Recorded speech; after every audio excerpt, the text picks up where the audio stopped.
السلام عليكم. اهلا بكم في حلقه جديده من الكوره مع فلفل. امبارح يا جماعه بالليل كده والله كنت هعمل فيديو تاني شورتس، بس للاسف كان الوقت اتاخر فقررت ان انا اعمله النهارده. كنت هعمله على لعيب رجلين الاتنين شمال اصلا، يعني اللعيب الوحيد في مصر اللي اتضرب على قفاه في الملعب وعادي ما حدش ولا حكم طرد اللعيب اللي ضربه ولا حكم، والقفا رني، يعني القفا طرقع كده اهو. كنت هتكلم على باسم، انا اسف يعني، باسم مرسي.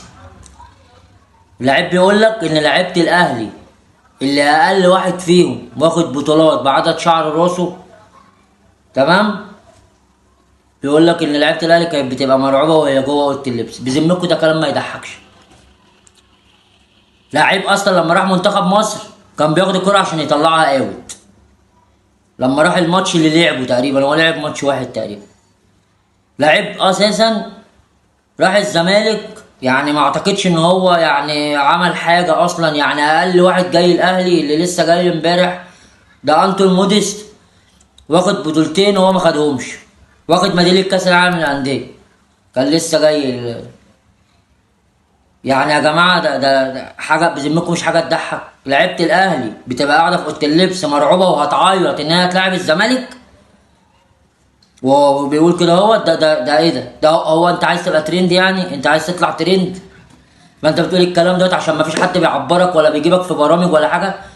ده انت اساسا عمرتجي وانا اكس بت وقمار واتفاقات وحاجات، وانت اللي طالع عايل الكلام ده ببقك يعني، او معروف يعني. يا كابتن باسم، انت تاريخك معروف، انت مالكش لازمه اصلا. انت كنت لعيب كده هوت، اشتغلت شويه كده هوت في الزمالك، يعني كان من حظك ان الزمالك جالك، اول لما جالك رحت طبعا. ولا لا يعني يمكن لعيبه الزمالك اصلا مش فاكراك اساسا. فريق جماهير الزمالك انا اسف، مش فاكراك اصلا. يا كابتن باسم، عيب اللي انت بتقوله دوت على النادي الاهلي. ده انت لعيب اصلا زي ما قلت قبل كده رجليك الاتنين شمال، يعني ما مش لعيب كوره اصلا. بس هو الموضوع يعني للاسف كان شديدني شويه ان لعيب زي كده هوت ملوش لازمه اصلا يطلع يتكلم على النادي الاهلي ويقول لك كانوا اللعيبه بتعيط واللعيبه بتعمل.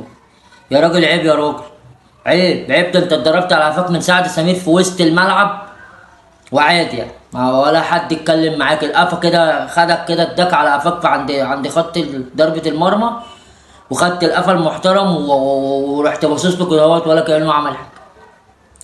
عيب يا كابتن بسمة، يا كابتن باسم انا اسف.